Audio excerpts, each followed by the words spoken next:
सभी को जय मसीह की।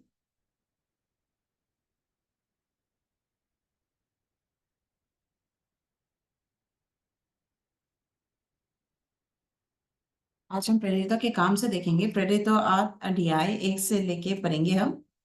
उसी दिन यरूशलेम की कलीसिया पर बड़ी उपदेश आरंभ हुआ और प्रेरितों को छोड़ सब के सब यहूदियों और समारिया देश में तितर बितर हो गए। कुछ भविष्य वक्ताओं ने स्तिफनुस को कब्र में रखा और उसके लिए बड़ा विलाप किया। शाऊल कलीसिया को उजाड़ रहा था और घर घर घुसकर पुरुषों और स्त्रियों को घसीट घसीट कर बंदीगृह में डालता था। जो तितर बितर बितर हुए थे वे सच सुसमाचार सुनते हुए फिरे और फिलिप्पुस समारिया नगर में जाकर लोगों लोगों में मसीह का प्रचार करने लगा। जब बात फिलिप्पुस ने कही, अ, उन्हें लोगों ने ना सुनकर और जो चिन्ह वह दिखाता था उन्हें देखकर एक चित होकर मन लगाया, क्योंकि बहुतों में से अशुद्ध आत्मा अ, बड़े शब्द से चिल्लाते हुए निकल गई और बहुत से लकवे के रोगी और लंगड़े भी अच्छे किए गए और उस नगर में बड़ा आनंद छा गया। तो अभी क्योंकि अभी थैंक्स गिविंग चल रहा है कोरिया में, लेकिन आप लोग घर पे नहीं हो लेकिन जैसे चर्च में हो, तो मैं बहुत ही धन्यवादित हूँ। तो चाहे पिछले हफ्ते से आज लोग थोड़ा कम हैं, लेकिन फिर भी लोग आए हैं। तो लोग जेजू आइलैंड गए हैं, कोई अमेरिका गए हैं, कोई अपने गांव लौट के गए हैं, लेकिन आप आज यहाँ चर्च में आए हो, इसलिए मैं आपको बहुत धन्यवाद करता हूँ। मैं आपको इसे झुक के सच में आपको धन्यवाद करना चाहता हूँ। तो आत्मिक जीवन जो है,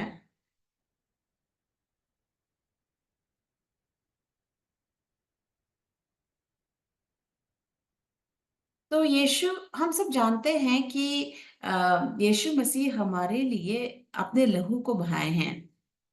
तो हम इसे ज्ञान के रूप में जानते हैं। और हम ये भी जानते हैं कि मतलब हम परमेश्वर के संतान हैं, और क्योंकि यीशु मसीह ने अपने लहू को हमारे लिए बहाया, इसलिए हम यीशु परमेश्वर के संतान बने हैं। तो पहले सब लोग मतलब अ, सर्वनाश के रास्ते में थे, लेकिन यीशु मसीह के बलिदान के द्वारा मतलब हम सब बचाए गए। तो इसके बाद क्या?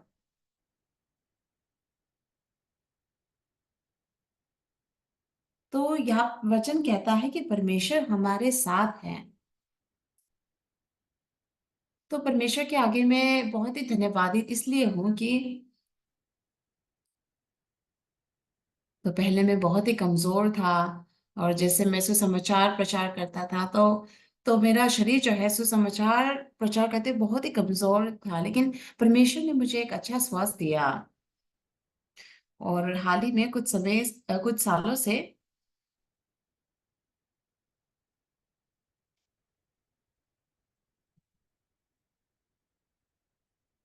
तो मैं हॉस्पिटल के बारे में ज्यादा नहीं जानता, क्योंकि मैं ज्यादातर अस्पताल नहीं जाता हूँ।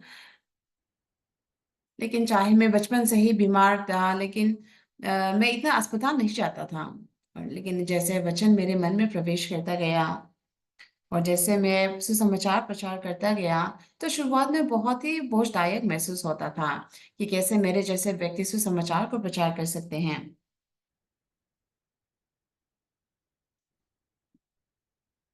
लेकिन जैसे मैं प्रचार करता गया, मैं स्वाभाविक रूप से इसे प्रचार करने में बेहतर होता गया। तो एक दिन, तो चाहे मैं जितना भी प्रचार क्यों ना करूं, लोग बचाए नहीं जा रहे थे। तो एक बार सैटरडे को हमारे मिशन स्कूल के दौरान हमें ऐसे ब्रेक मिला था,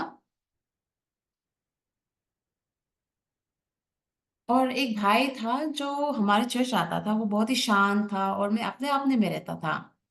तो मैंने उस भाई को बुलाया और मैं सुबह से लेकर शाम तक मैंने इसको प्रचार किया।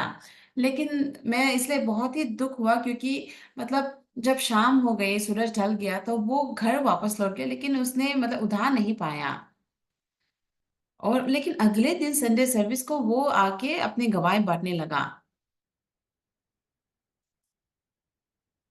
और तो मुझे लगा कि शायद वो गवाही देने गया है, इसका मतलब ये है कि शायद उसने उधार पाया है। लेकिन वो जब मतलब स्टेज में खड़ा हुआ तो वो बांटने लगा कि मैं एक भाई के द्वारा जिसने मुझे कुछ मिनटों के लिए वचन बांटा था, उसके द्वारा मैं उधार पा सका, चाहे भाई जो पार्क है। तो वो चाहे मुझे इतने घंटों तक प्रचार कर रहे थे, लेकिन मुझे समझ में नहीं आया, लेकिन इस भाई ने मुझे समझाया, मैं समझ गया, मैं उधार पा सका। तो उस समय मुझे बहुत ही गुस्सा आया, मुझे समझ में नहीं आया कि लोग मेरे द्वारा मतलब उधार क्यों नहीं पा रहे थे। तो मतलब उसके बाद मतलब मुझे एक अकोकडोंग नामक जगह में भेजा गया मैं। तो मैं वहां पे मिशनरी मेकार्टी के साथ था। तो वो मतलब वो एक कचांग नामक जगह में थे, और कभी कभी मतलब तो हम जो मिशनरी स्टूडेंट्स हैं तो हम उस तरफ जाते हैं, और हम मतलब प्रचार यात्रा पे जाते हैं, और कभी कभी हम मतलब उस तरफ जाते हैं। तो मिशनरी डिक जो है, तो वो भी मतलब जब देखू जा रहे थे तो वो अकोक्टोंग की ओर से जा रहे थे, तो वो अकोक्टोंग की ओर रुके, और वो उस गांव अकोक्टोंग के गांव को देखे। इसके बाद फिर अगले गांव जब देखा, और उसके बाद वाला गांव भी जब देखा, तो वो जो जान सके कि इस एरिया में कोई चर्च नहीं है। तो कहने लगे कि आओ हम यहाँ पे बिना पैसे के प्रचार यात्रा करते हैं। उसी प्रकार हमें मतलब हम ऐसे अलग अलग टीमों में बांटा गया, और हम ऐसे प्रचार यात्रा पे गए। तो मैं मिशनरी स्कूल खत्म करने के बाद, तो मुझे नहीं पता कि अगर मैं ये कहूंगा कि तो आप क्या सोचोगे, लेकिन उन दिनों मैं मिशनरी स्टूडेंट में सबसे छोटा था, और मैं ऐसा मिशनरी था जिसमें सबसे ज्यादा कमी थी। तो दूसरे मिशनरी स्टूडेंट्स के द्वारा लोग बचाए जाते, और लोग कलीसिया में आते। जब ग्रेजुएट हो जाते तो लोग अपनी कलीसिया में उन भाइयों को बुलाते, लेकिन कोई भी मुझे नहीं बुला रहा था, कोई और किसी ने मुझे नहीं बुलाया। और गांव में भी मेरे पास कोई रहने का अच्छा जगह नहीं था। तो वहां पे सिर्फ एक खाली घर था। तो मैं उस खाली घर में रहने लगा, लेकिन समस्या खाने की थी। और और सबसे मुश्किल बात यह थी कि मतलब जो बड़े बड़े गाय होते हैं, भैंस होते हैं, तो वो भी मतलब ऐसे घास खा के जीवित रहते हैं। मैं भी उसी प्रकार मैं भी ऐसे घास खा के मतलब ऐसे जीने लगा। तो मैं जो भी सब्जियां मिलती मतलब मैं वो सब सब्जियां खाता। तो ऐसे सब्जियां होती हैं जो आप खा सकते हो, ऐसी सब्जियां होती है जो आप नहीं खा सकते। तो मैं जो सब्जियां खा सकता वो सब खा के ऐसे मतलब जीवित रहता। तो मैं हम जो कि जिस गांव में मैं रहता था, उस गांव के लोगों को भी नहीं पता था कि मैं क्या करता और कैसे जीता। हाँ, खास करके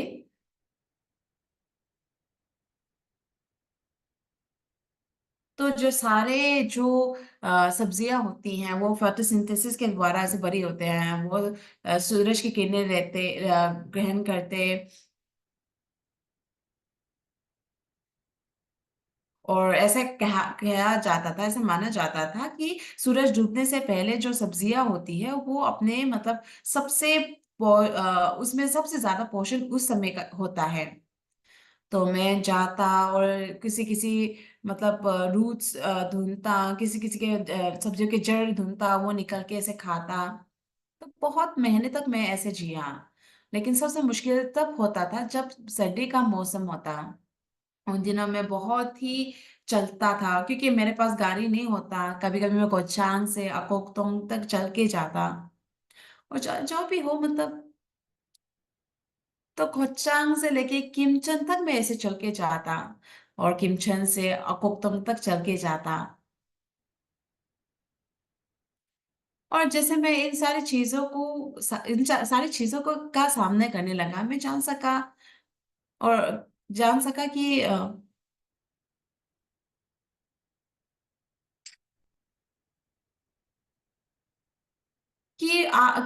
मतलब कहना कि सुसमाचार प्रचार करना मुश्किल है, असल में वो कोई मतलब सेंस नहीं बनता।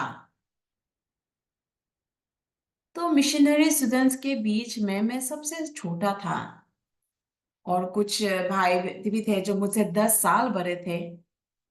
और ऐसे कुछ भी होता था कि जो सबसे मुझसे जो अ, दूसरे छोटे में था वो भी मतलब 5 साल से मुझसे बड़े थे। तो सब मुझे छोटे बच्चे के समान ऐसे बर्ताव करते हो, जो मिशन स्कूल में आया है। और मिशन स्टूडेंट्स के बीच में भी मतलब उनमें से किसी के माता पिता भी आके उसे उन्हें मिलने नहीं आते, लेकिन मेरे पिताजी हमेशा देखू में आते और मुझे आके मिलते। तो हमेशा मैं अपने पिता को जब वो आते मैं उनको नमस्ते करता, तो वो कहते कि वो मुझसे पूछते हैं कि तुम कहाँ सोते हो? मैं कहता हूँ कि यहाँ पे। कहाँ खाते हो? यहाँ पे। कहाँ पे पढ़ाई करते हो? यहाँ पे। तो मैंने उनको जिस जगह हम रहते थे मैं उस जगह दिखाया। और मतलब मेरे पिताजी कहने लगे कि इस मिशनरी स्टूडेंट्स के जो इंचार्ज है वो कौन है? मैंने कहा कि मिशनरी दीक हैं। और मैं अपने पिता को लेके जाके मिशनरी दीक को ऐसे नमस्ते किया, उनसे मिलवाया। और जब मेरे पिताजी मिशनरी दीक से मिले तो कहने लगे कि मेरा बेटा ओक्सू तो असल में वो किसी चीज में अच्छा नहीं है। तो वो सब कुछ कोशिश मतलब उसको शुरू करता है और बीच में ही छोड़ देता है। कुछ वो खाता है लेकिन उसे खत्म किए बिना सब फेंक देता है। लेकिन बहुत ही अजीब है कि उसने यीशु मसीह को चखा और अब तक असल में उसे छोड़ देना चाहिए, लेकिन अब तक वो आगे बढ़ते हुए यीशु मसीह को विश्वास करे, यीशु मसीह के पीछे चल रहा है। मतलब ये उसको मैच करता है शायद। तो चाहे उसके पास बहुत सारी कमियां हैं, लेकिन आप इसको बहुत ही बेहतरीन मिशनरी बनाइएगा।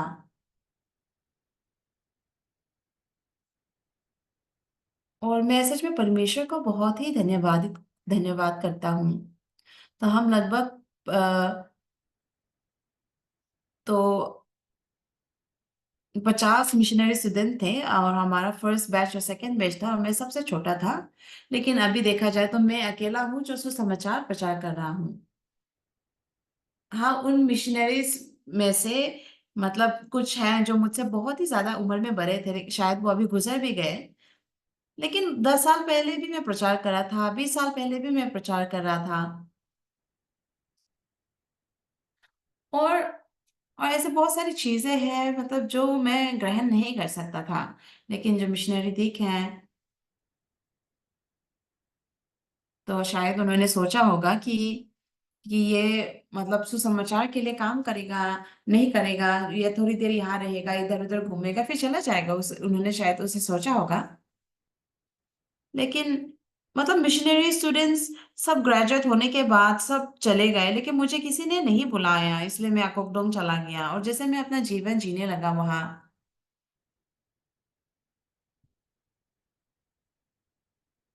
तो मैं देख सका कि सच में बहुत अद्भुत रीति से परमेश्वर ने मुझे समाचार के लिए आगे बढ़ने दिया। तो बहुत सारे लोगों के बीच में मतलब जो मिशनरी दिख है, उसने सोचा, उन्होंने भी सोचा होगा कि मैं इन सब में से सबसे बेकार व्यक्ति मैं हूं, लेकिन परमेश्वर।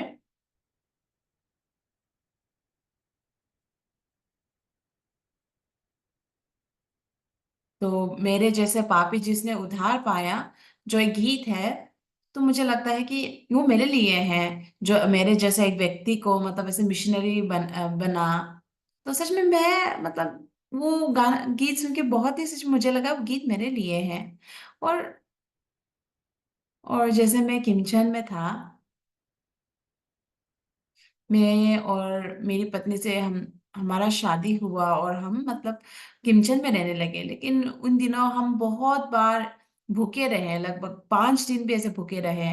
लेकिन उन दौरान हम एक अनाथालय में गए और उस अनाथालय के डायरेक्टर से मिले और वो डायरेक्टर हमसे पूछने लगे आप यहाँ पे क्यों आए हो? तो असल में जो अनाथ बच्चे हैं वो 18 साल के बाद अनाथालय उनको छोड़ना पड़ता है। और मतलब अनाथालय को छोड़ के वो इस बहुत ही डरावने दुनिया में प्रवेश करते हैं। तो मैंने कहा कि डायरेक्टर मैं आपसे कुछ नहीं मांगना नहीं मांगूंगा, बस अब मुझे आप मतलब एक हफ्ता दीजिए बच्चों के साथ। मैं उनको वचन बांटना चाहता हूँ और जैसे वो वचन सुनेंगे वो इस दुनिया से कैसे लड़ना है, को जान पाएंगे, उसके सामर्थ को पा सकेंगे। और उन्होंने अपनी अनुमति दी। और इस बच्चों के साथ मैं सुसमाचार प्रचार करता। और जो ऑर्फनेज के जो डायरेक्टर हैं वो भी मतलब ऐसे जो भी मैं प्रचार करता वो भी लिखते और वो भी लगातार वचन सुनते।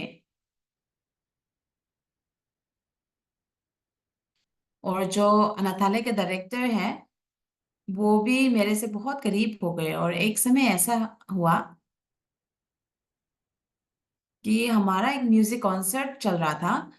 और तो किमचन मिडवन हाई स्कूल के चेयरमैन आए मुझसे मिलने। और और वो कहने लगे, मैंने उनसे पूछा मतलब तुम आप मुझे मैंने पूछा आप मुझे कैसे पहचानते हो। पूछने लगे कि आप पास्टर किम चेन सू को जानते हो, वो मेरे पिताजी हैं। तो मैं सच में याद कर सका कि वो उस वही डायरेक्टर हैं। तो असल में मैं उनसे मिलना चाहता था, लेकिन उनके बेटे ने कहा कि वो कुछ महीने पहले ही गुजर गए हैं। लेकिन मैं ऐसे से कहना चाहता हूँ कि बहुत अद्भुत बात यह है कि मतलब जब मैं मिशनरी स्कूल में था तो कोई भी मेरे द्वारा बचाया नहीं गया। तो एक दिन मैं भी मैं भी चाहता था कि मेरे द्वारा लोग बचाए जाएं। जब मैं सुसमाचार प्रचार करूं लोग मतलब उद्धार पाए। तो मतलब एक भाई था जो बहुत ही शांत रहता, अपने आप में रहता। तो मैं उसके साथ मतलब सुबह से लेके शाम तक उसको उसके साथ बैठा। मैंने उसको सुसमाचार प्रचार किया, लेकिन वो उधार नहीं पाया और वो ऐसे ही घर लौट गया। लेकिन अगले दिन को संडे सर्विस में वो आके अपनी गवाही बांटने लगा। तो मेरा मन ऐसे बहुत जोर जोर से धड़क रहा था। मुझे लगा कि वो मेरे बातों को शायद वो समझा और वो सुन के वो उठा पाके घर गया। लेकिन उस भाई ने ऐसा बांटा कि मतलब कल भाई पार्क ने मुझसे वचन बांटा, तो मुझे समझ में नहीं आया कि क्या बोल रहे थे वो। लेकिन लेकिन मैं नहीं चाहता कि मैं बिना उधार पाए वापस जाऊं, इसलिए मैं इतना कष्ट में था। लेकिन एक भाई से मिला और जिसे 5 मिनट मुझे वचन प्रचार किया, मैं उधार पा सका। तो जब मैंने वो बात सुना मुझे लगा कि सच में ये बहुत गलत है, ये सही नहीं है और मुझे बहुत गुस्सा आया। तो ऐसे मैं मिशनरी स्टूडेंट था। तो ये बहुत सालों के बाद पहले की बात है। तो उन सारे मिशनरी स्टूडेंट्स के बीच में मतलब अभी मैं अकेला हूँ जो उन सब उन सब के बीच में मैं अभी अभी तक जो प्रचार कर रहा है मैं वही हूँ। तो मैं सच में समझ नहीं सकता। तो मैं सबसे मतलब मैं ऐसा व्यक्ति था जिसके पास कोई योग्यता नहीं थी, मैं सबसे छोटा था। और सुसमाचार प्रचार करना मतलब अभी मैं देखता हूँ तो मेरा मन भर आता है। जो मेरे जैसा एक पापी जिसे बचाया गया, तो मैं आपके आगे है परमेश्वर एक धर्मी के रूप में खड़ा हो सका है, पवित्र के रूप में खड़ा हो सका। तो आज जो वचन हमने पढ़ा, प्रेरितों 8 अध्याय, तो अगर आप 7 अध्याय को देखोगे तो आप देख सकोगे कि जो स्टेफनस है वो कैसे मरता है। तो 60 का 57 में लिखा है, तब उन्होंने बड़े शब्द में चिल्लाकर कान बंद कर लिए और एक साथ उस पर छपते और उसे नगर के बाहर निकालकर उस पर पथराव करने लगा। गवाहों ने अपने कपड़े शाऊल नामक एक जवान के पाँव के पास उतार कर रख दिया। वे स्तिफनुस पर पथराव करते रहे और वे यह कह के प्रार्थना करता रहा, हे प्रभु यीशु मेरी आत्मा को ग्रहण कर। फिर घुटने टेककर ऊंचे शब्द से पुकारकर, हे प्रभु ये पाप उन पर मत लगाना, ये और कहकर वे सो गया। तो जैसे हम सुसमाचार प्रचार करते हैं, तो ये जो स्तिफनुस था वो उसे उसके ऊपर पथराव किया गया, वो ऐसे पथराव की वजह से गुजर गए। और जब हम 8 के 1 में पढ़ते हैं, शाऊल उसके बंधे में समाता था। उसी दिन यरूशलेम की कलीसिया पर बड़ा उपदेश आरंभ हुआ और प्रेरितों के सब के सब यहूदी और समारिया देशों में तितर-बितर हो गया। कुछ भक्तों ने स्तिफनुस को कब्र में रखा और उसके लिए बड़ा विलकप किया। 4 पढ़ेंगे। जो तितर-बितर हुए थे वे सुसमाचार सुनते हुए फिरे। तो यरूशलेम से लेके जो लोग यरूशलेम में थे और मतलब जैसे उनके ऊपर बहुत ताड़ना पड़ी तो वो यरूशलेम को छोड़ के चले गए, तितर-बितर हो गए, क्योंकि अगर वो यहाँ रहते तो वो सच में मारे जाते। तो यहाँ पे हम क्या पढ़ते हैं? तो असल में मतलब तितर-बितर हो गए थे, तो इसीलिए चाहे वो जो भी करना है, उनको ध्यान से करना होगा। तो अगर ये ऐसे हम भी ऐसा करेंगे तो हम स्तिफनुस के द्वारा मारे जाएँगे। तो अगर मैं अकेला मरूँगा तो कोई बात नहीं, लेकिन मेरे साथ-साथ मेरे पत्नी और बच्चे भी मारे जाएँगे, इसलिए मुझे ध्यान से करना होगा।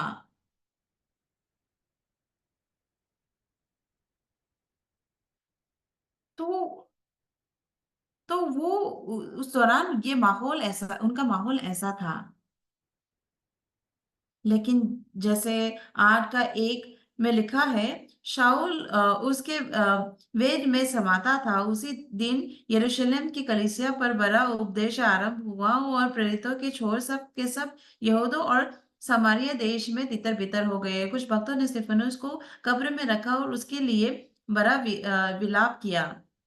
तो शाऊल कलीसिया को उजाड़ रहा था और घर-घर घुसकर पुरुषों और स्त्रियों को घसीट-घसीट कर बंदीगृह में डाल रहा था। बहुत ही बड़ा ताड़ना पड़ रही थी। और इसके बाद क्या लिखा हुआ है? जो तितर-बितर हुए थे, वे सुसमाचार सुनाते हुए फिरे। तो यीशु मसीह के सुसमाचार को प्रचार करते हुए और सुनाते हुए फिरे। तो जो स्तिफनुस क्यों मारा गया? क्योंकि उसने सुसमाचार प्रचार किया था। इसलिए सुसमाचार प्रचार करने की वजह से सब लोग तितर-बितर हो गए। लेकिन जहाँ भी वो तितर-बितर हुए, वे सुसमाचार सुनाते हुए फिरे। तो अगर हमारे गंगनाम चर्च को इस मतलब इस स्थिति तक पहुँचना है, तो बहुत सालों लग जाएँगे। तो मैं एक पास्टर हूँ। हाँ, मैं एक पास्टर हूँ।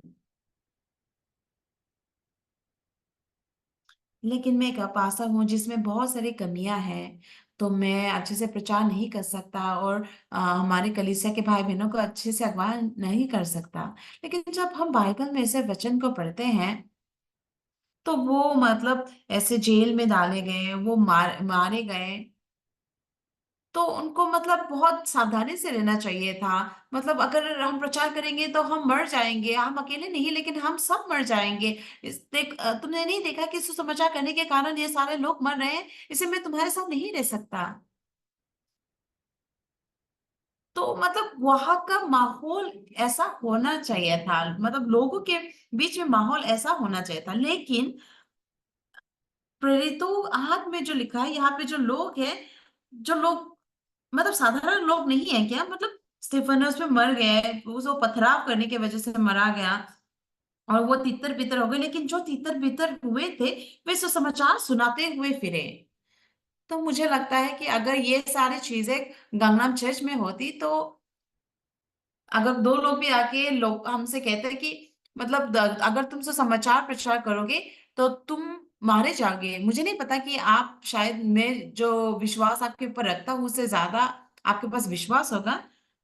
लेकिन जो चीज़ें उनके जीवन में हो रही है, अगर वो सारी चीज़ें यहाँ होती,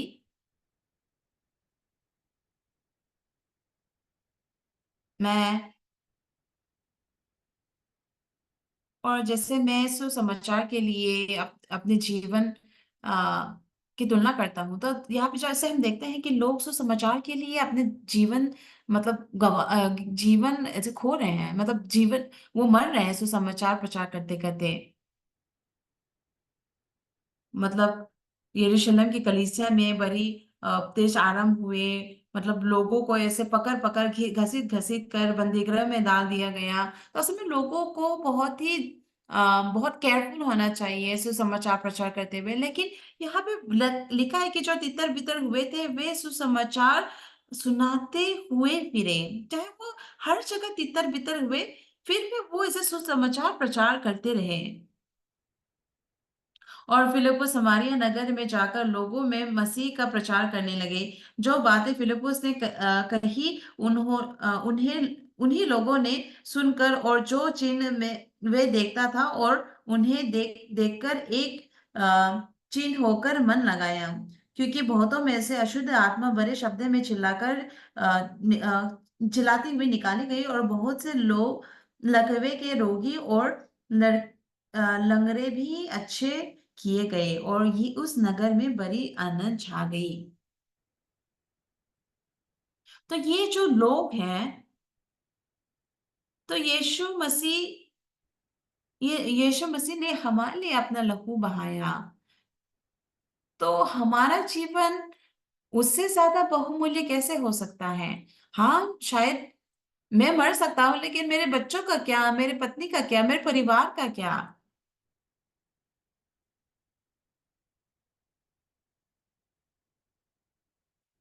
तो अभी मेरे बच्चे मतलब अभी बड़े हो रहे हैं, तो मेरे बच्चों का क्या? तो अगर अगर सच में अगर ये सारी चीजें गंगनम चर्च में होती, तो आप सबके मुंह से शायद ये शब्द ही निकलते, और ये सच में ये परिस्थिति आ सकती है। तो बाइबल में तो कोई भी इस प्रकार का कारण, और कोई भी इस प्रकार का मतलब एक्सक्यूज नहीं लिखा है। तो सुसमाचार के लिए, तो यीशु मसीह ने मेरे लिए क्रूस पे अपना लहू बहाया। तो मेरे जैसा व्यक्ति कैसा कह सकता है मेरा जीवन जो है बहुमूल्य है?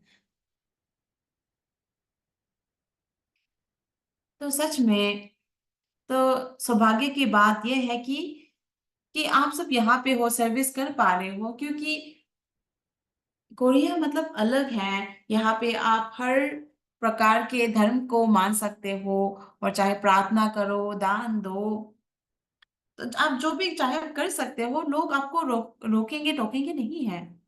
लेकिन अगर ऐसा समय आएगा कि हर चीजों के लिए मतलब आपको नहीं पड़े, आपके ऊपर आ जाए, तो शायद आप में से इतने ज्यादा लोग यहाँ पे नहीं होते, आप में से कुछ गिने चुने लोग ही यहाँ पे होते।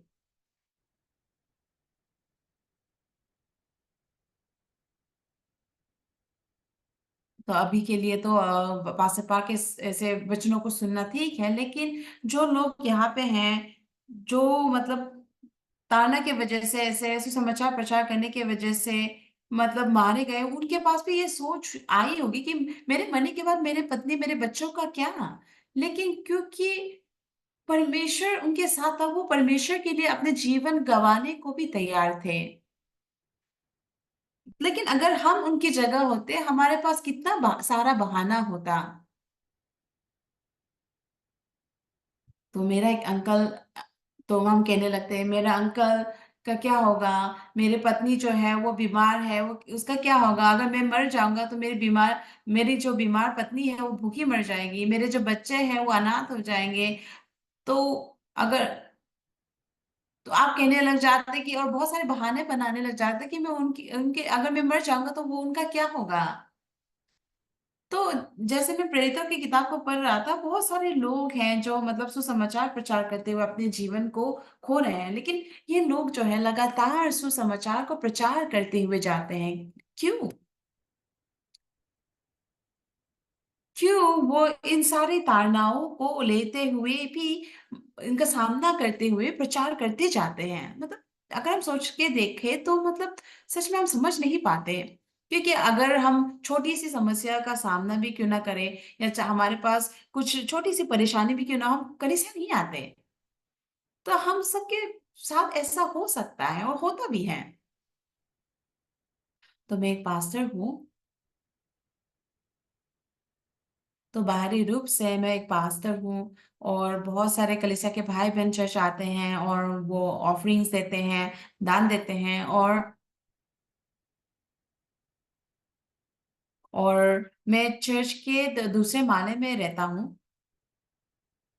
और शाम को मैं अकेले प्रार्थना करता, अकेले बाइबल पढ़ता, और ऐसे कुछ समय बिताता। और दिन के दौरान लोग आते मेरे से, और संगति करते, काउंसलिंग करता हूँ, और उनके साथ वचन बांटता, इसी प्रकार मैं अपना समय बिताता।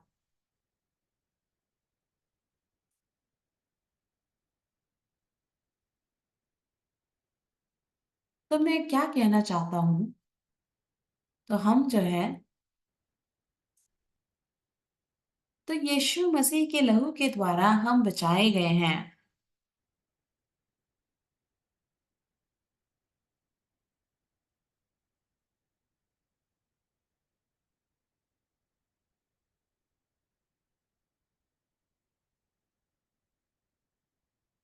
और जैसे मैं सुसमाचार प्रचार करता हूँ और सुसमाचार के काम करता हूँ, तो शायद बहुत सारे ऐसे कारण, मतलब आप बहुत सारे ऐसे कारण मत दो, बहाना मत दो कि आप नहीं कर सकते। आप 3 दिन में सीख सकते हो, 3 दिन में सब कुछ आप सीख सकते हो। अगर आप हड़बड़ी में हो तो आप शायद 1 घंटे में या 1 दिन में भी सीख सकते हो।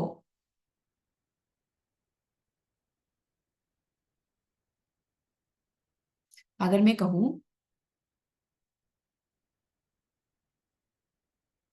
तो सुसमाचार का कोई स्टैंडर्ड नहीं है। अगर आप यहाँ पे देखो, पहले तो 8 अध्याय में तो स्टेफन मर जाता है, और जैसे फिलिप्पो समारिया नगर में सुसमाचार प्रचार करता है। तो मतलब बहुत सारे पुरुषों और स्त्रियों को घसीट घसीट कर बंदीगृह में डाला जाता था। लेकिन फिर भी परमेश्वर का जो सुसमाचार है वो प्रचार करना नहीं रुका। तो हमारे देश में आप किसी भी धर्म का पालन कर सकते हो, और चाहे आप अभी चर्च भी जाते हो, कोई भी आपको कुछ नहीं कहता, कोई आपको ऐसे रोक टोक नहीं करता, और आप खुल के परमेश्वर का काम कर सकते हो। लेकिन हमारा जो स्टैंडर्ड है वो क्या है?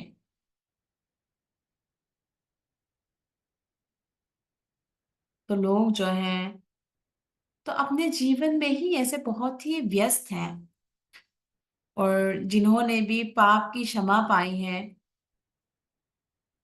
तो उनमें से भी बहुत सारे लोग हैं जो मर के वो नर्क भी जाते हैं।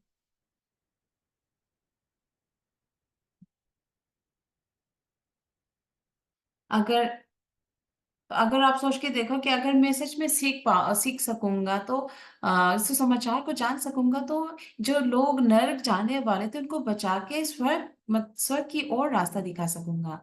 और ये सच में सच भी है। तो आप हमारे कलीसिया को दूसरे कलीसिया के साथ तुलना नहीं कर सकते। लेकिन कैसे आ, वो ऑफरिंग देते हैं या सुसमाचार प्रचार करते हैं। लेकिन असलियत में अगर देखा जाए तो सुसमाचार प्रचार करना,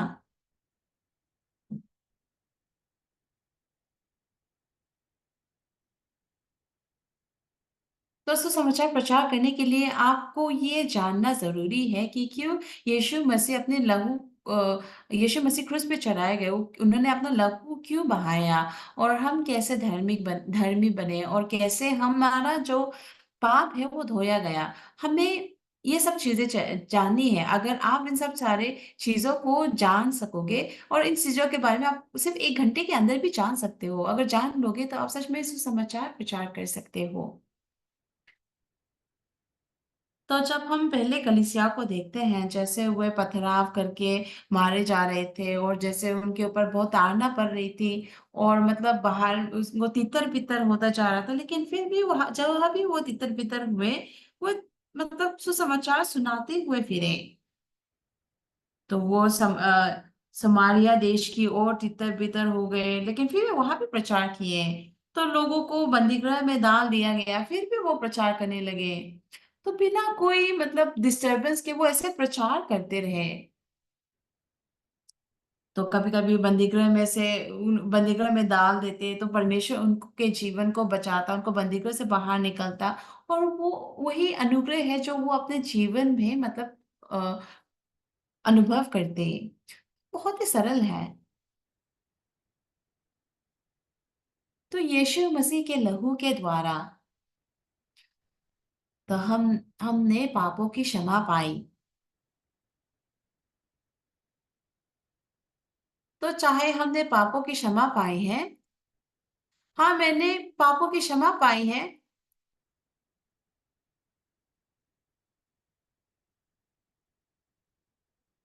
और मतलब आप सिर्फ वही जान के बाहर चले जाते हो, तो आप वापस लौट के वही जीवन जीने लग जाते हो, काम जाते हो, वैसे आप अपना जो जीवन है ऐसे बिताने लग जाते हो। लेकिन हमारे जीवन में पापों की क्षमा पाने के बाद असल में हमें पवित्र आत्मा द्वारा अगुवाई पानी है। तो एक दिन मैं सोच रहा था कि जो यीशु मसीह जो है, तो यीशु मसीह मेरे पाप के लिए मरे और मेरे पापों के लिए आपने क्रूस को उठाया और आपको क्रूस पे चढ़ाया गया।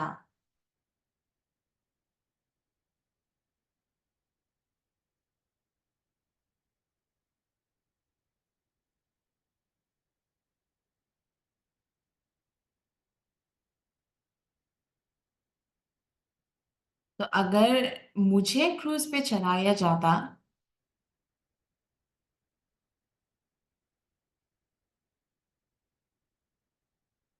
तो अगर तो कैसा होता? तो अगर मुझे ताड़ने पड़ता है तो कोई बात नहीं। अगर चाहे मुझे ताड़ना भी क्यों ना पड़े, लेकिन अगर मैं परमेश्वर के साथ हूँ तो मैं परमेश्वर के साथ स्वर्ग जाऊंगा और परमेश्वर के साथ स्वर्ग में खुशी भरा जीवन जीऊंगा। तो सच में हमें जानना है कि हम खुद को कितने सुरक्षित कर सकते हैं, नहीं कर सकते। आप चिंता करने लग जाके, अगर मैं जेल में डाला जाऊंगा, बंदीगृह में बंद किया जाऊंगा, मेरे बच्चों का क्या होगा? तो अगर मुझे बंदीगृह में बंद किया जाएगा तो मेरा परिवार जो है वो तितर बितर हो जाएगा। तो हम ऐसे प्रकार के जब सोच रखते हैं तो कलीसिया जो है वो ऐसे तितर बितर हो जाती है और कलीसिया ऐसे मर जाती है। तो ये जो रिस्पॉन्सिबिलिटी है, तो सब कुछ आपके पास्टर के ऊपर निर्भर करता है, पास्टर ऑक्सफोर्ड पार्क के ऊपर। तो मैं भी पास्टर हूँ। अगर मैं हमारे कलीसिया को अच्छे से अगुवाई कर सकूंगा तो मतलब हमारे कलीसिया भी मतलब बहुत बेहतरीन बन सकती है। लेकिन उन दिनों मतलब बहुत कलीसिया में बहुत ताड़ना पड़ती थी और बहुत सारे लोग मतलब उसे समाचार प्रचार करने नहीं देते थे और हम बहुत समस्या का सामना करते थे। लेकिन अब ऐसा नहीं है। लेकिन हमारे हमारे पास वो सारे ताड़नाएं नहीं आती, कोई आपको मतलब कोई आपको रोक टोक नहीं करता। लेकिन हम अपने जीवन में इतने व्यस्त हो गए हैं कि हम मतलब वो जीवन नहीं जीते। तो यीशु मसीह हमारे लिए क्रूस पे मरे, हम अपने लहू से हमें धर्मी ठहराया। तो सच में हम कितने परमेश्वर के प्रति हमें कितना धन्यवादित होना चाहिए। जब हम प्रेरितों की किताब में देखते हैं तो ये स्तिफनुस जो है वो मर जाता है। तो जब हम 7वें अध्याय के आखिरी वचन को देखते हैं, फिर घुटने टेक कर ऊंचे शब्द से पुकार कर, हे प्रभु, ये पाप उन पर मत लगाना, ये कहकर वे सो गया। और जैसे हम 8 अध्याय को पढ़ने लगते हैं,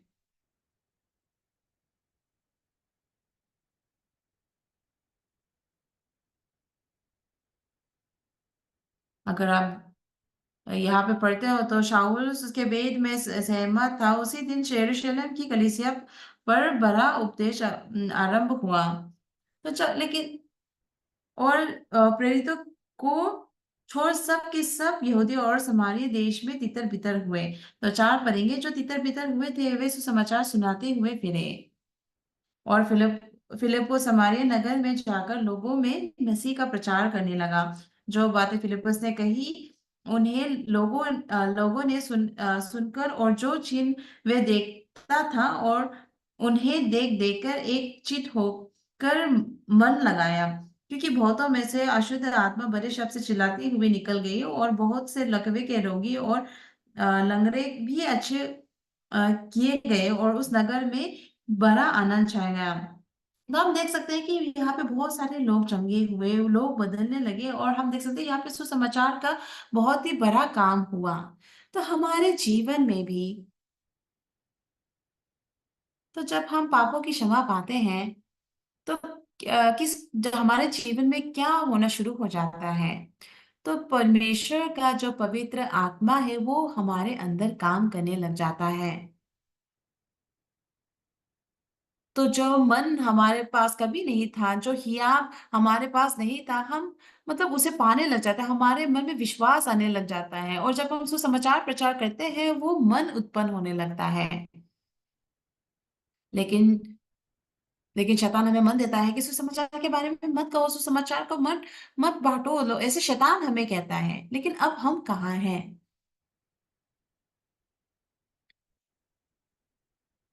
तो जो पवित्र आत्मा का जो रास्ता है, और मतलब हम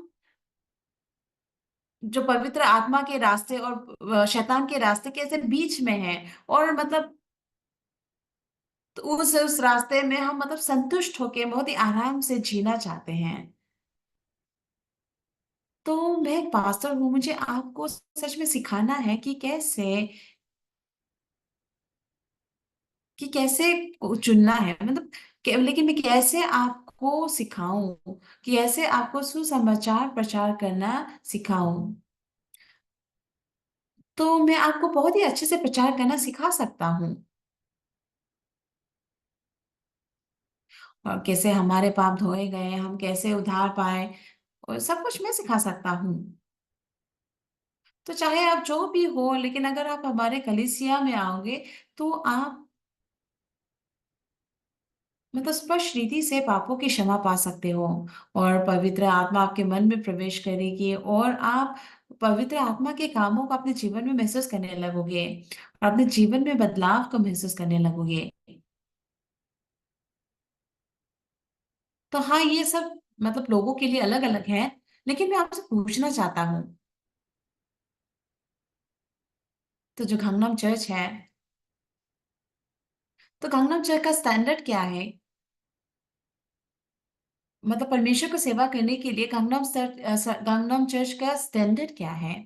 आप चर्च की सेवा करते हो, ऑफरिंग देते हो, क्या ये काफी है?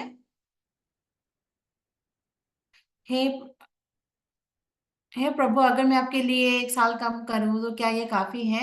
आपने सिर्फ मुझे बचाया ही नहीं, लेकिन आपने मेरे लिए अपना लहू बहाया, और आप क्रूस पे चढ़ाए गए, और वही एक अकेला रास्ता था जिसके द्वारा हम बचाए गए।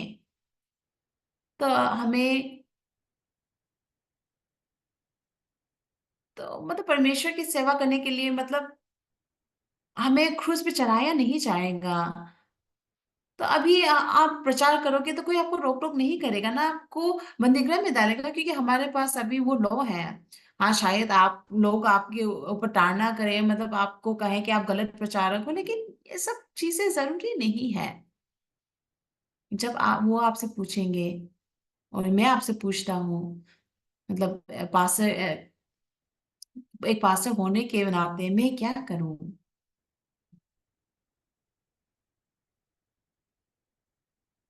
तो पास्टर होने के नाते मैं क्या करूं कि मैं आपको सिखा सकूं? तो ये बहुत सारी कुछ चीजें हैं जो मेरे मन को सच में तोड़ देती हैं। तो जो नए सिरे से जन्म पाए हुए मसीह हैं, तो वो दूसरे मतलब कलीसिया से मतलब हमारे कलीसिया आते हैं, और जैसे बिना कोई समस्या मुश्किलों के 1 साल 2 साल बीत जाता है, तो आप देख पाते हो कि ये मतलब एक एक करके हम उनको नहीं देख पाते, मतलब वो आना छोड़ देते हैं। हाँ, सच है कि वो यीशु मसीह के द्वारा उनके पाप धोए गए हैं, और यीशु मसीह के बलिदान के द्वारा उद्धार पाए हैं, लेकिन वो लोग जो हैं, वो किस प्रकार का जीवन जी रहे हैं? तो बिना परमेश्वर उनके मन के वो किस प्रकार के जीवन को जी रहे हैं? हाँ, शायद आप 1 2 बार मतलब चर्च आना मिस कर दोगे, लेकिन मतलब धीरे धीरे करके शैतान आपको परमेश्वर के ओर जाने नहीं देता, परमेश्वर से दूर करने लगता। तो इसी प्रकार शैतान आपके जीवन में काम करने लगता है। ये जो प्रेरितों का काम है, जो प्रेरितों 8 अध्याय है, तो जो भाई बहन इस युग के जो भाई बहन थे, तो जब हम इस पहले कलीसिया को देखते हैं, तो जब पहले चर्च, ये जो उस युग के भाई बहन अगर गंगनाम चर्च को देखेंगे, तो वो कहने लगेंगे कि तो भाई बहनों, गंगनाम चर्च के भाई बहनों, पास्टर अक्सर पाठ, क्या तुम लोग ऐसे ऐसे सुसमाचार प्रचार करते हो? तो मैं आज ये सारी चीजें आपको क्यों बता रहा हूँ कि यीशु मसीह ने अपने लहू को बहाते हुए, मतलब अपने जान को हमारे लिए दिया, और अपने अपने आप को क्रूस पे हमारे लिए चढ़ाया।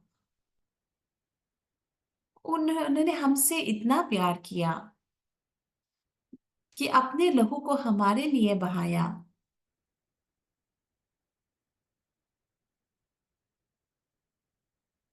और हमें पाप से छुड़ाने के लिए क्रूस पे चढ़ाया। तो अभी भी वो, मतलब हम हमारी ओर देखते हैं, हमारे हमसे प्यार करते हैं। तो आप, मतलब परमेश्वर जो हमसे प्यार करता है, हमें उनसे लगातार, उनकी लगातार प्रशंसा करनी है, उनकी ओर देखना है। तो हमें उस परमेश्वर के प्रति धन्यवादित होना है जिसने अपने लहू को हमारे लिए बहाया। हमें हमेशा धन्यवाद का प्रार्थना करनी चाहिए, क्योंकि यीशु मसीह ने अपने लहू को हमारे लिए बहाया। तो आप इस वचन को बांटो, इस वचन को लोगों को बताओ। ये समय आ गया है।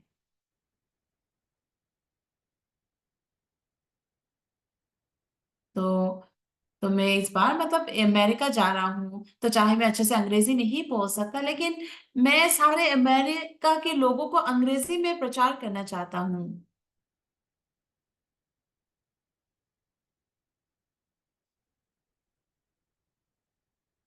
तो जो मन हमारे पास है, और जो यीशु मसीह का मन है, तो जैसे वो लगातार दूर होता जाता है।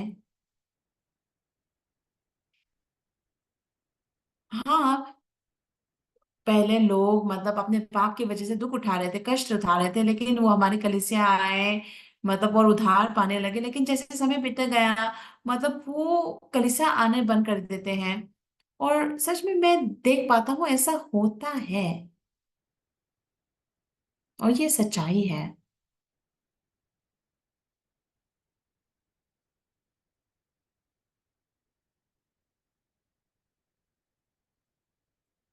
तो किस प्रकार का जीवन हम जीने वाले हैं?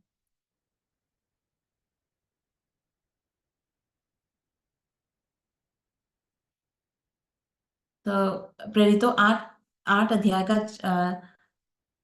4 वचन, जब हम इस वचन को देखते हैं, जो तितर बितर हुए थे वे सुसमाचार सुनाते हुए फिरे।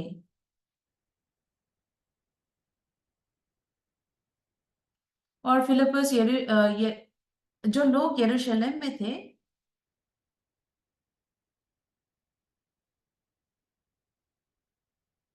तो वो, मतलब ऐसे दूसरे शहरों में ऐसे चले गए, मतलब दूसरे देशों में से तितर बितर हो गए।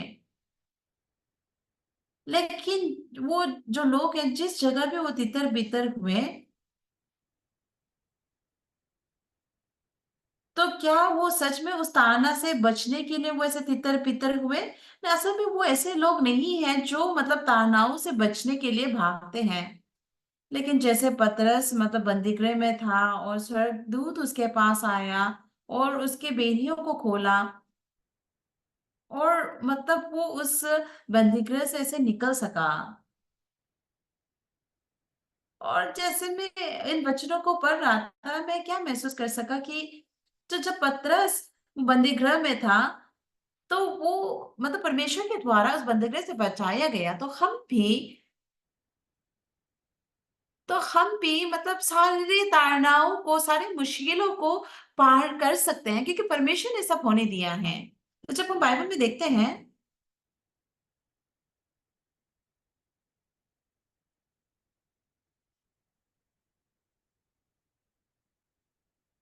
तो जैसे हम ताड़नाओं का सामना करते हैं, लेकिन यीशु मसीह के द्वारा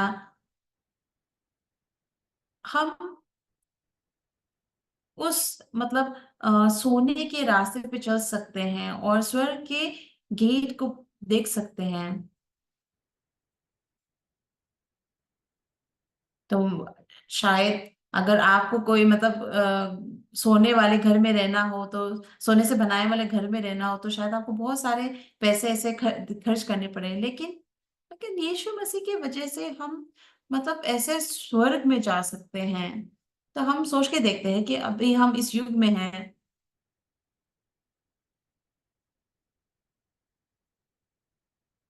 तो हम अपने शरीर के लालसाओं पे गिर के अपना जीवन जी रहे हैं।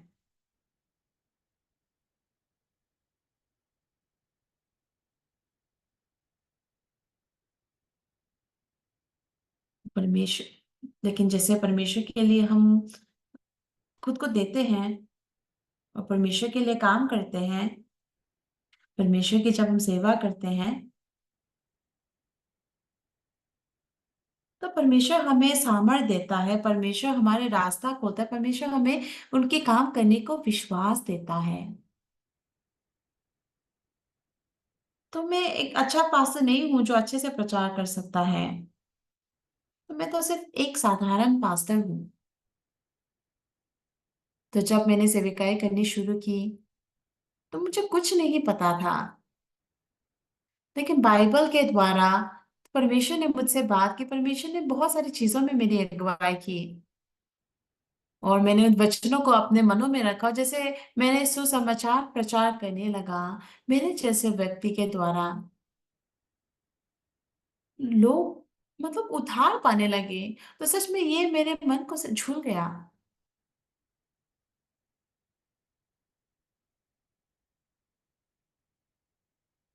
तो खांगनांग चर्च के भाई बहनों, तो यीशु मसीह के लहू के द्वारा अगर आप बचाए गए हो, तो चाहे आप बड़े बड़े काम नहीं कर सकते, लेकिन भाई बहनों, आपको बाइबल पढ़ना चाहिए, बाहर जाके प्रचार करनी चाहिए, और दूसरे पास्टर से पूछो कि कैसे सुसमाचार प्रचार करना है, आप सीखो, और आप इतना कर सकते हो।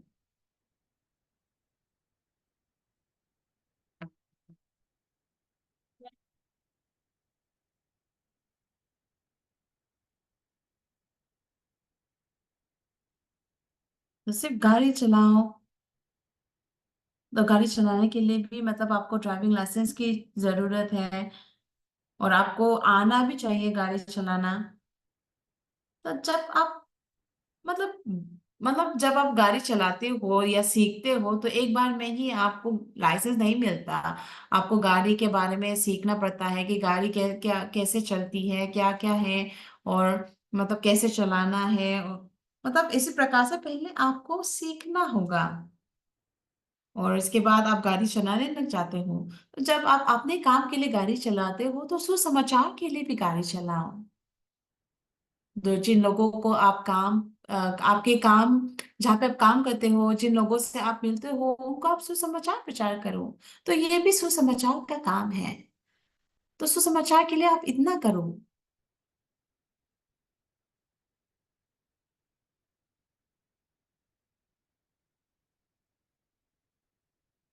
और आप में से बहुत सारे लोगों ने किमचन यूनिवर्सिटी खरीदने में बहुत सारा सपोर्ट दिया, और बहुत सारे मतलब काम बाकी है किमचन यूनिवर्सिटी में, और जो सारे मिशनरीज है विश्व भर में। तो मैंने उनसे कहा कि मतलब स्टूडेंट्स को किमचन यूनिवर्सिटी में भेजो। और बहुत से लोग हैं, बहुत से स्टूडेंट्स हैं जो कोरिया सच में आना चाहते हैं, और वो सीखना चाहते हैं कि कोरियन कैसे बोलना है, वो सीखना चाहते हैं, और यूट्यूब के द्वारा, वीडियो के द्वारा, और मतलब वो के ड्रामा देख के सीखते हैं। और बहुत सारे ऐसे स्टूडेंट्स हैं जो मतलब कोरियन कोरियन के समान ही, मतलब कोरियन व्यक्ति के समान ही अच्छा कोरियन भाषा बोल लेते हैं।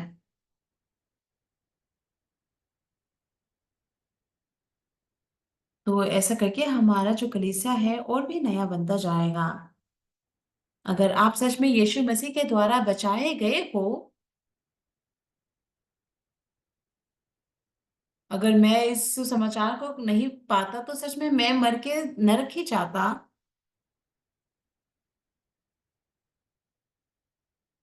तो मेरे जो परिवार वाले हैं, तो उनको भी उद्धार पाना है। अगर मैं इस प्रकार ही मर जाऊंगा, इस प्रकार ही गुजर जाऊंगा, तो तो अगर वो भी इस प्रकार ही ऐसे गुजर जाएंगे तो वो सच में वो नरक जाएंगे। अगर वो ऐसा हो जाएगा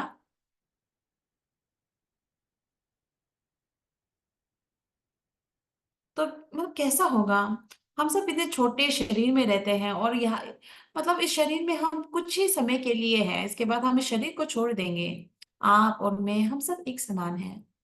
तब तो ये जो शरीर है वो धूल में मिट्टी में बन जाएगा।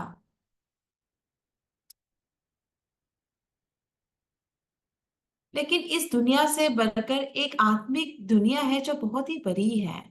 और वहां पे हम परमेश्वर के साथ एक होंगे। इसलिए मैं विश्वास करता हूँ कि हम विश्वास से इस समाचार के काम को बहुत ही शक्तिशाली रूप से कर सके। तो परमेश्वर ने ये प्रेरित और 8 अध्याय क्यों लिखी। और जैसे स्टेफनुस मतलब जो समाचार प्रचार कर रहा था वो पथराव के द्वारा मारा गया। तो लेकिन ये चाहे लोग तितर बितर हो गए लेकिन फिर भी वो समाचार सुनाते रहे। तो जहां भी वो तितर बितर हुए वो समाचार सुनाते हुए फिरे।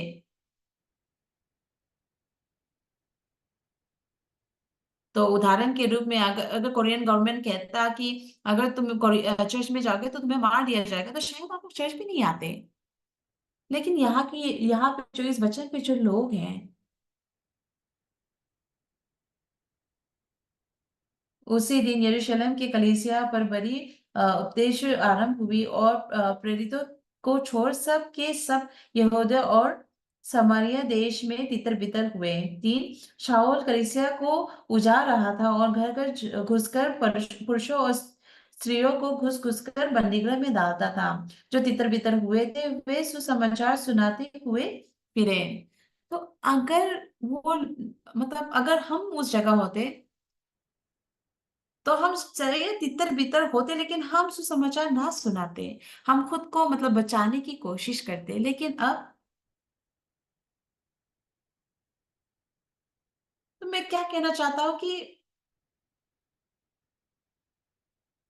मैं आपसे एक सिर्फ एक बात कहना चाहता हूँ, आप ध्यान से सुनना। आप अगर खुद आप खुद की रक्षा करने की कोशिश करना और परमेश्वर आपकी रक्षा करना मतलब करने में, तो कौन सा बेहतर है कि आप खुद की रक्षा करो या फिर परमेश्वर आपकी रक्षा करे। तो कौन सा बेहतर है और कौन सा ज्यादा मतलब शक्तिशाली है।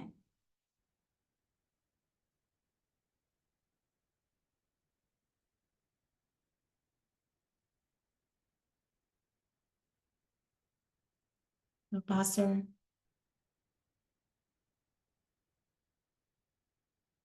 तो क्या यीशु मसीह के को विश्वास करने के लिए हमें ताड़ना का सामना करना पड़ेगा, मुश्किलों का सामना करना पड़ेगा, तो आप इसको कैसे जवाब दोगे। तो हाँ, अगर आपको वो उसका सामना करना होगा तो करना ही पड़ेगा, लेकिन उसमें परमेश्वर आपकी मदद करेगा क्योंकि परमेश्वर हमारे लिए मरे। तो चाहे हम अपने लहू को बहा के उनके लिए क्रूस पे नहीं चढ़ सकते, लेकिन हम मतलब प्रचार तो कर सकते हैं। हाँ, अगर अगर मैं उस चर्च में जाऊंगा तो शायद मैं जीवित रहूंगा, शायद आप ऐसा महसूस भी करो। लेकिन सच में आप नहीं मरोगे।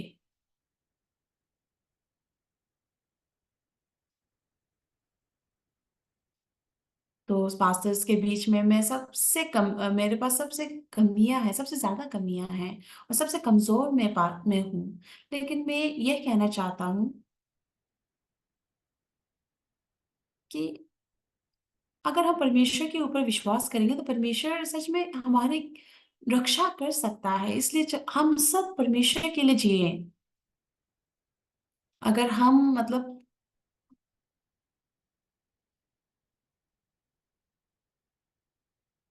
अगर हम खुद से ही जिएंगे तो मतलब हम सिर्फ मतलब दुनिया की चीजों में ही गिर जाएंगे। मतलब कुछ मतलब होते हैं जो दुनिया की चीजों में गिर के दुनिया की चीजों के पीछे चल जाते हैं। तो मैं ऐसे ऐसे नहीं कहना चाहता, लेकिन हम सिर्फ नाम के मसीही ही ना बने, लेकिन हम सुसमाचार के लिए हम चलो ताड़ना का सामना करें, सुसमाचार के लिए मतलब मुश्किलों का सामना करें। और मतलब अगर परमेश्वर के लिए हमें तितर बितर होना पड़े तो भी करें, लेकिन सच में हम परमेश्वर के उस प्यार में आनंदित होंगे।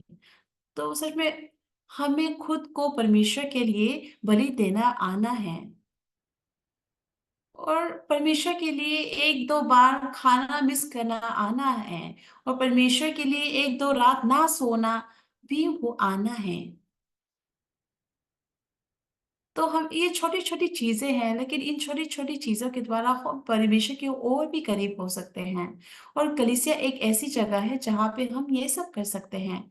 लेकिन अगर हम पीछे हट जाएँगे, अगर हम पीछे मुड़ के चले जाएँगे, तो हमारा कलीसिया भी सुसमाचार प्रचार नहीं कर पाएगा। तो शैतान बहुत ही चालाक है। तो ये जो कलीसिया है भी शायद सुसमाचार प्रचार करना छोड़ दे। तो बहुत पहले बहुत सारी कलीसिया थी, लेकिन वो भ्रष्ट हो गए। क्यों? क्योंकि वो उनके मन में खुद को बचाने का मन था। तो मैं आप सबसे कहना चाहता हूँ,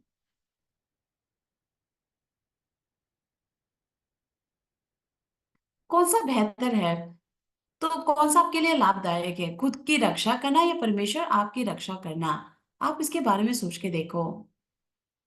तो परमेश्वर के ऊपर विश्वास करना, और परमेश्वर के ऊपर विश्वास करते हुए, यीशु मसीह के ऊपर विश्वास करते हुए जीवन जीना, तो ऐसे जियोगे तो परमेश्वर आपकी रक्षा करेगा, परमेश्वर आपको आशीष देगा, आपकी अगुवाई करेगा। मेरे प्यारे भाई-बहनों, तो परमेश्वर हमारे बीच जीवित है, परमेश्वर हमारे बीच रहता है, तो हम उस उनको खुश करें, तो हम परमेश्वर के साथ एक मन हों, हाँ, और परमेश्वर के लिए हम बलि चढ़ाएँ। तब मतलब परमेश्वर हमारे ऊपर बहुत सारा आशीष और अनुग्रह देगा, मैं ये विश्वास करता हूँ। और हम सब उस गेट में खड़े होंगे, हम सब उस गेट के आग में प्रवेश करेंगे। लेकिन मेरा मन क्यों दुःख होता है? क्योंकि जो लोग पाप की वजह से दुःख में थे, पीड़ा में थे, वो कलीसिया आते हैं, वो उद्धार वचन सुनते, उद्धार पाते हैं, लेकिन कुछ समय बाद हम उनको वो दिखाई नहीं देते। और मतलब ऐसे लोग भी हैं जो उद्धार पाके बहुत ही खुश है, लेकिन वो चर्च नहीं आते, मुझे नहीं पता क्यों।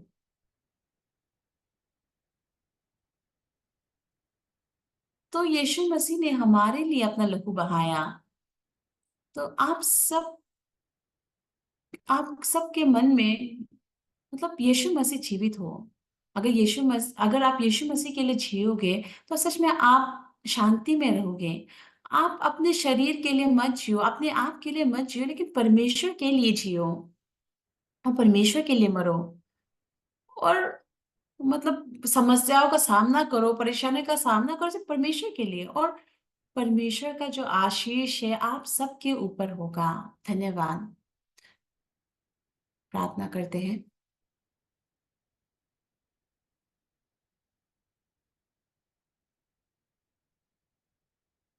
स्वर्गीय पिता,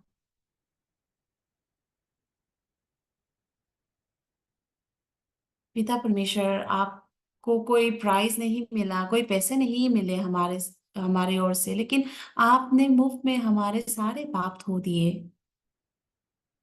तो ऐसे अभी तक भी लोग हैं जिन्होंने इस सच्चाई को अपने मन में ग्रहण नहीं किया है, और जो अभी भी अपने पाप में जी रहे हैं। लेकिन दूसरी ओर ऐसे लोग भी हैं जिन्होंने पाप से उद्धार पाया, लेकिन उन लोगों को पिता परमेश्वर अपने पुराने जीवन में गिने ना दे, उनको आशीष दे। और सच में हम इस समाचार से प्यार करते हैं, आपसे प्यार करते हैं, और हम अपने जीवन को आपको खुश करने के लिए जीना चाहते हैं। आप हमें ऐसा व्यक्ति बनाएं। तो यीशु मसीह के नाम से हम चाहे ताड़नाओं का सामना क्यों ना पड़े, मुश्किलों का सामना करना क्यों ना पड़े, लेकिन हमें उन सब का सामना करने दो, ताकि वो सारी आशीष अनुग्रह जो आप हमारे ऊपर देना चाहते हो वो हमारे जीवन में आ सके। तो आज का दिन जो है छूसक है, मतलब थैंक्स गिविंग है। तो आज जो कलीसिया के भाई बहन हैं वो अपने गांव गए हैं, और अपने घर में अपने परिवार के पास गए हैं। तो शायद रास्ते में उनका ट्रैफिक होगा। तो आप सारे चर्च भाई बहनों को आशीष दें, उनको बचाए रखें, और आपके आशीष उनके ऊपर बनाए रखें, और हमारे कलीसिया के ऊपर बनाए रखें। पिता परमेश्वर, तो हमें सुसमाचार हमारे देश में प्रचार करने दे, ताकि ये सुसमाचार हमारे देश भर में फैल सके।